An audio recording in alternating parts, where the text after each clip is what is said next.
Perang terbuka dimulai, kontak senjata dengan TNI, satu anggota KKB tewas, yang lainnya menghilang. Provokasi berupa selebaran yang berisi ajakan perang terbuka dari kelompok kriminal bersenjata atau KKB untuk TNI dan Polri beredar di distrik Intan Jaya, Papua. Hal tersebut membuat masyarakat di tempat itu resah karena takut menjadi sasaran peluru pihak KKB. Sementara itu, Wakapolda Papua, Brigjen Matius Fahiri menjelaskan, provokasi tersebut juga pernah ditemukan di Jayapura dan Puncak Jaya. Sementara itu, pada Kamis terjadi kontak senjata antara KKB dan TNI. Dalam peristiwa itu, satu orang anggota KKB dan lainnya kabur ke hutan. Insiden tersebut terjadi di distrik Titigi, Kabupaten Intan Jaya, Papua. Dan Rem 173 PVB Brigjen Iwan Setiawan mengatakan, baku tembak tersebut berlangsung sekitar setengah jam. Sedangkan pelaku diduga berjumlah 3 orang. Informasinya, kontak senjata terjadi pada pukul 5.30 waktu setempat hingga pukul 6 waktu Indonesia Timur. Adapun terkait kronologi, pastinya dirinya belum mengetahui secara jelas.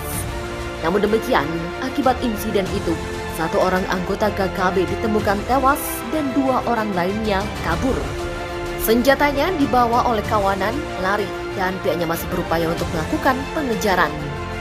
Sementara itu, sehari sebelumnya, warga dari kampung Dugusiga, distrik Sugapa, terpaksa mengungsi karena takut dengan aktivitas KKB yang semakin beringas.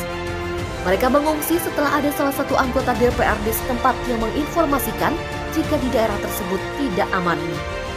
Seperti diketahui, ulah KKB di Intan Jaya belakangan ini semakin beringas. Sebelumnya 2 orang prajurit TNI gugur dan 1 warga sipil tewas ditembak KKB di daerah tersebut. Tidak hanya itu, berdasarkan informasi yang disampaikan Wakapolda Papua, Brigjen Matius Fahiri, KKB juga menantang perang secara terbuka kepada TNI Polri. Terkait dengan tantangan itu, Matius menegaskan jika aparat keamanan tidak takut. Pihaknya memastikan jika ajak perang TNI Polri tidak akan takut. Pihaknya mengaku akan siap menghadapi. Sementara itu, 1 anggota KKB yang tewas ditinggal oleh kelompoknya. TNI mengatakan senjatanya dibawa kawannya lari. Kontak senjata antara aparat keamanan dan kelompok kriminal bersenjata atau KKB terjadi di distrik Titigi, Kabupaten Intan Jaya, Papua. Dan Rim 173 PVG Brigjen Iwan Setiawan membenarkan kontak senjata tersebut. Kontak senjata yang pecah di wilayah Titigi itu menewaskan seorang anggota KKB. Iwan mengatakan anggota KKB yang terlibat dalam kontak senjata itu sekitar 3 orang.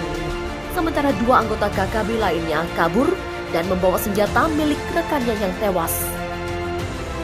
Dandim 1705 Nabire, Letkol Infanteri Beni Wahyudi menambahkan, kontak senjata itu terjadi pada pagi hari.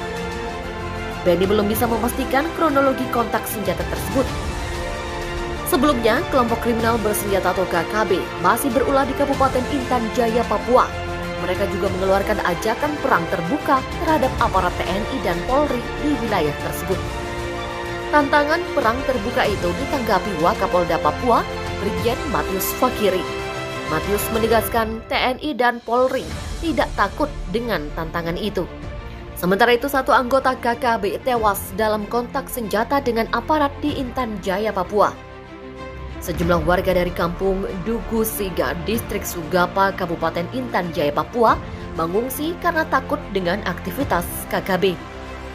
Dandim 1705 Nabire, Letkol Infanteri Beni Wahyudi membantah kabar yang menyebut anggota TNI memaksa warga Dugusiga untuk mengungsi. Menurutnya, yang benar adalah anggota DPRD Intan Jaya, Benyamin Weya.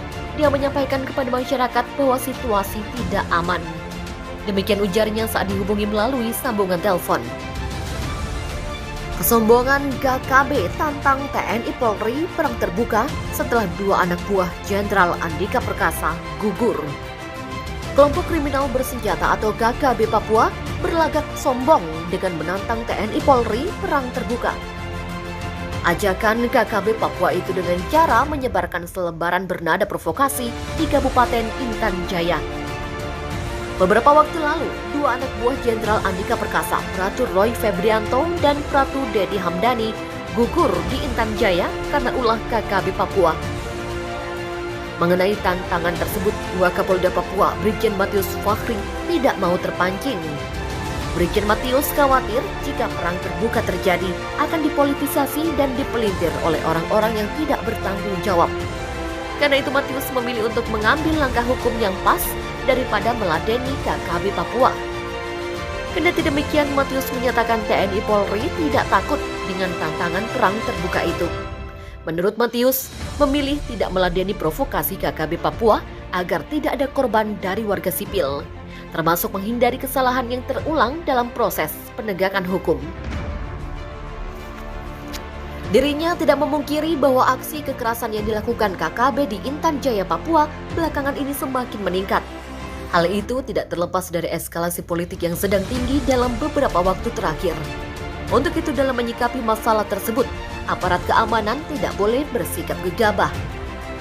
Kejadian di Intan Jaya ini selalu berulang dan ini harus disikapi dengan tenang agar bisa mengambil langkah-langkah penegakan hukum yang pas. Sementara itu, soal tantangan perang terbuka tersebut dijelaskan Matius disampaikan KKB melalui selebaran yang diedarkan di Intan Jaya. Upaya provokasi itu dilakukan KKB bukan kali ini saja terjadi. Kasus serupa pernah ditemukan di Jayapura dan Puncak Jaya. Sementara untuk menjaga situasi keamanan di Intan Jaya, pihaknya mengaku akan menambah sejumlah personil di Polres setempat. Sebelumnya, kabar duka menimpa dua anak buah Kepala Staf Angkatan Darat atau Kasat Jenderal Andika Perkasa yang gugur di medan tempur melawan KKB Papua. Dua prajurit TNI AD itu dari Satuan Yonif Raider 400 atas nama Pratu Roy Febrianto dan Pratu Dedi Hamdani. Saat ini jenazah Pratu Roy Febrianto dan Pratu Dedi Hamdani telah dievakuasi ke Kabupaten Mimika menggunakan helikopter dari Bandara Bilogai, Sugapa. Keduanya bertugas di Intan Jaya dan gugur setelah kontak senjata dengan KKB Papua dari pagi hingga siang pada Jumat 22 Januari silam.